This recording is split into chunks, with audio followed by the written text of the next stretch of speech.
pada siang kali ini nih, kita mau ngobrolin apa sih dan mau sama siapa?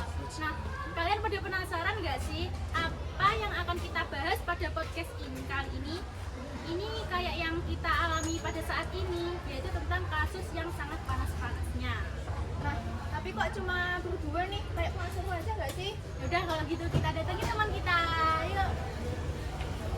Halo. Halo.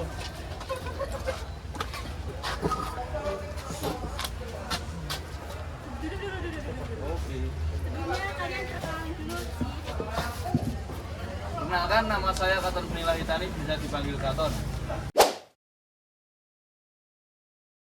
Saya Fajar Arya Jendra, biasa dipanggil Arya. Saya Fada Putus Desta, bisa dipanggil Fada. Saya Ananda Erika Janatul Ma'wa, bisa dipanggil Erika. Nah, sebelum mulai, gimana kabar kalian hari ini? Alhamdulillah. Alhamdulillah baik semua. Oke. Teman-teman kan sudah pada kumpul semua nih. Kita langsung ke pembahasan aja kali ya. Jadi, pada pertemuan kali ini kita akan bahas seputar pasal-pasal. Nah, apa sih yang Ahya ketahui tentang pasal?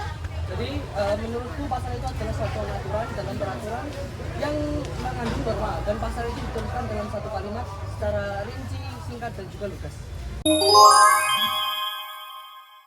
Oke, berarti kita sudah pada tahu nih ya apa itu pasal. Nah, kita langsung aja kali ya ke pembahasan pasal 31 ayat 1 dan 2.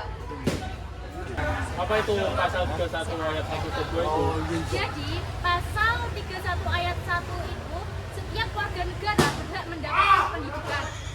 Dan pasal 31 ayat 2 itu setiap warga negara wajib mengikuti pendidikan dasar dan pemerintah wajib membiayainya.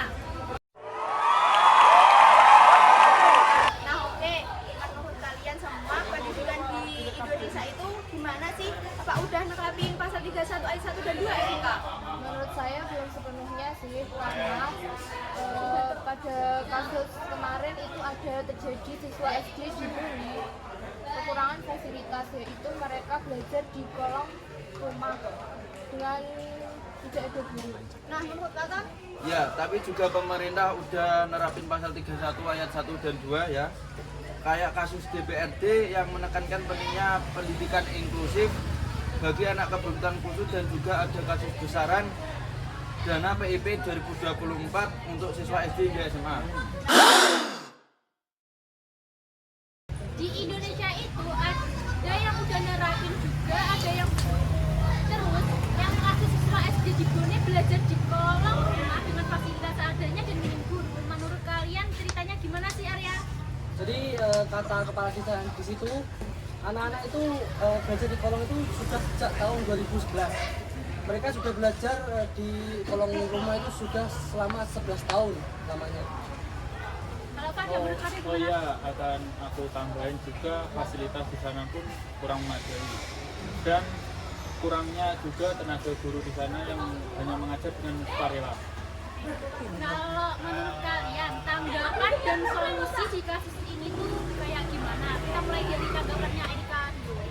Menurutku sangat miris sih, karena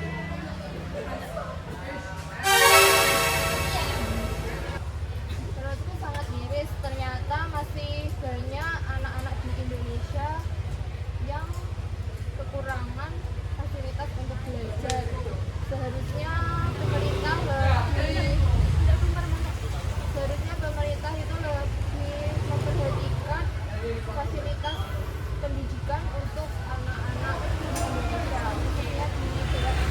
Kalau menurut kalian gimana?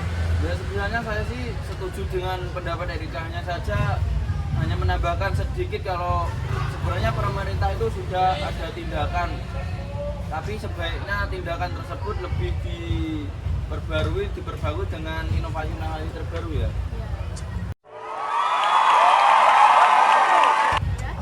Sudah. Kalau kalian gimana menurut pendapatnya? Kalau menurutku di daerah kecil itu perlunya jadi menurut saya pemerintah itu harus menerapkan hal-hal yang bisa lakukan seperti membangun sekolah yang lebih dekat dari rumah mereka. Kalau menurut pada sendiri, Kalau menurutku itu pemerintah harus menambahi akses di sana karena di sana kan agak sedikit aksesnya. Nah, berarti kalian udah paham ya tentang kasus ini. Jadi kita bersyukur banget nih udah dikasih fasilitas yang layak dari pemerintah kayak gini. betul banget. Sebenarnya masih banyak program pemerintah yang sesuai dengan pasal 31 ayat 1 dan 2. Kalian udah tahu belum contoh program pemerintah yang sesuai? Arya? Ya, seperti pemerintah itu mengadakan fasilitas untuk anak-anak berkebutuhan khusus.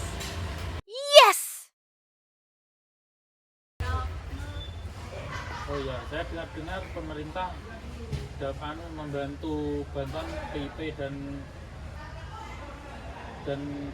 kebutuhan dari untuk anak SD sampai anak SMA. Apa sih contoh program pemerintah yang udah dikasih untuk anak yang berkebutuhan khusus? Mungkin contohnya seperti sekolah SLB atau sekolah luar biasa untuk anak-anak yang memiliki kebutuhan khusus dari pemerintah. Ya saya setuju karena sudah terbukti ya dia mau meskipun tidak banyak tapi tetap ada sekolah khusus untuk anak luar biasa berkebutuhan khusus itu di desa terpencil maupun di kota-kota besar. Untuk program PIP nih, menurut kalian apakah program tersebut sudah sampai pada orang yang tepat? Ada. Menurutku sih belum orangnya tepat ya. Masih kan ada yang mampu itu kan mendaftar ke IP itu. Benar sih, setuju juga karena banyak yang anak-anak yang mampu juga mendapatkan dana. Bagaimana pendapat kalian tentang program PIP dan fasilitas untuk anak berkebutuhan khusus? Program tersebut sudah bagus, namun banyak seseorang yang menyalahgunakan program tersebut seperti halnya pada program PIP. Banyak anak-anak yang melakukan penyalahgunaan dana tersebut dengan membeli hal-hal yang tidak berguna, bukan untuk kebutuhan sekolah. Kalau menurut pada mana pendapatnya? Menurutku PIP dan fasilitas sekolah itu langkah yang bagus atau langkah yang positif bagi mereka yang membutuhkan. Kalau Arya, Kalau menurutku PIP itu sudah bagus sebetulnya. Jadi menurutku PIP itu sudah bagus, cuman PIP itu masih perlu ditingkatkan lagi untuk menjadi yang lebih bagus lagi ke depannya. Ya namanya program ya, jadi ada kesalahan-kesalahan itu sebaiknya kalau yang kurang tepat atau kurang baik itu sebaiknya kedepannya diperbaiki lagi. Contohnya seperti praktik-praktik nakal yang penyaluran PIP yang tidak pada tempatnya, seperti ke kerabat sendiri, ke tetangga sendiri, bahkan ke sanak saudara. Meskipun si penerima tersebut sudah membutuhkan tetapi tetap saja mendapatkan PIP itu seharusnya cepat dibasmi agar yang mendapatkan itu jelas-jelas membutuhkan gitu. ya benar-benar. Oke, makasih udah mau ngomong-ngomong di podcast kita yang sangat seru ini. Semoga pemerintah lebih memperhatikan pendidikan di negara kita ini. Oke, kami dari kelompok 6 undur diri dan sampai jumpa. Dadah. Dadah.